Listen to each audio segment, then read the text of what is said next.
Okay, Tov, yesterday we were talking about Yahat, so we explained the reason why we break the matzah, why we have 3 matzot, and the different customs associated with this part of the Seder.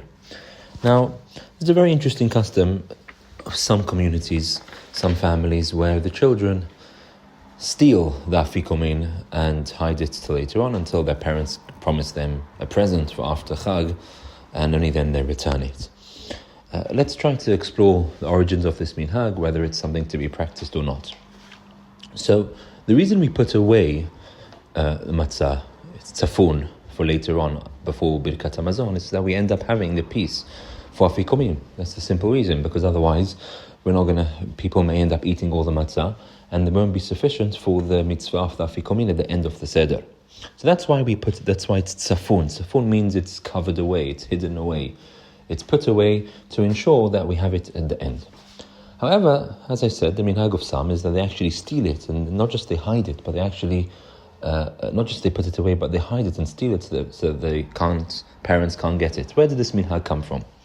So the earliest source which I have found for this minhag is in the 17th century by Hok Yaakov, Rabbi Yaakov Reisha, and this is a European Rav, and this is also Rabbi Yaakov Emden also writes this as well, that this originates from where the Gemara tells us in Pesachim that Hotfin HaMatzot, we literally snatch the matzot.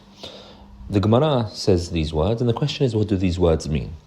Rashi understands this quite simply, is that we hasten to eat, we grab the matzot, i.e. we get a move on with the evening, in order so that the children will be able to participate and not fall asleep. So hotfin hamatzot, we grab the matzot, means we move on, we move hastily through the evening to ensure that the kids are going to stay up for as much of it as possible.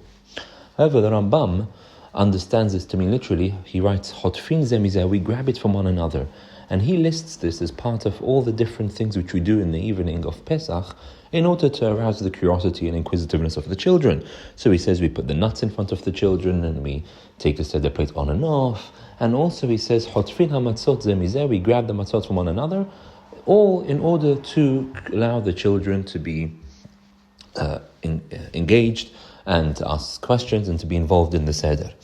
So this doesn't mean that you steal it. It just means, perhaps what the minhag I discussed yesterday, where everyone has a chance to hold it and we give it to one another, and we pass it around one another, and we have fun with it to ensure that everyone's engaged, everyone stays active within the evening. It seems that from this, it was taken hotfin hamatzot to mean that the kids would steal it and would hide it from their parents and ransom their parents until they get what they want. Now, some of the poskim defended this minhag, saying that it's permissible, and if this is the minhag, then that's fine, based on the Gemara, and this is all part of the enjoyment of the Seder, and everyone forgives one another, it's all part of the beauty of the night. However, some of the poskim were not too happy with this. Famously, Reb Shlomo Zalman Auerbach was very against it. He said it's incorrect to educate children to do this.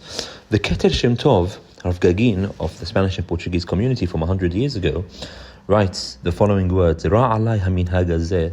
This custom is evil, is bad. Lehalgir ulhanechet hayladim odam batel odam betal odam lignov. To educate the children when they are young to steal, because if they do this, he says, then when they get older, they'll end up stealing even more expensive things from their parents. And so he says, actually, this is a bad minhag. He says, we don't do this, we've never seen this done. The Ashkenazim do this, but this is not our minhag. And therefore he says one should refrain from doing it. Now, as you can see, there are different opinions. Reb Shlomo Zalman Auerbach held that, stealing is stealing. It makes no difference. You can't steal it. However, I think it's a redefining of terms there. I don't think anyone steals the Afikomen. It's more, you hide it and you put it away from one's parents.